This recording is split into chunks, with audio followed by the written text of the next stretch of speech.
পাহাড়ি গ্রামে এক গরিব স্বামী স্ত্রী ছিলেন। ওই পরিবারের স্ত্রী একদিন প্রেগনেন্ট হলেন, কিন্তু ওই গ্রামের রাস্তা ভালো ছিল না। তাই মহিলাটি যেদিন বাচ্চাকে জন্ম দেবে সেই মুহূর্তে তাকে হসপিটালে নিয়ে যাওয়ার জন্য ওই পাহাড়ি উবড়খাবড় রাস্তা দিয়ে নিয়ে যেতে যেতে অনেক সময় লেগে গেল। তার ফলে মহিলাটি হসপিটালে যাওয়ার আগেই মারা গেলেন। স্বামীর তখন আর দুঃখের শেষ থাকলো না, কারণ সে তার স্ত্রীকে অনেক বেশি ভালোবাসতেন।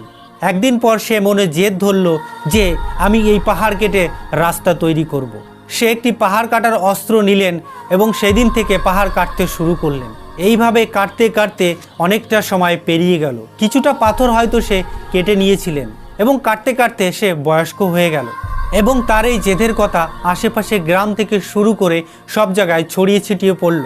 তখন সরকার এসে সে তাকে সাহায্য করার জন্য সরকার নিজেই ওই রাস্তাটি কাটার পরিকল্পনা গ্রহণ করলো।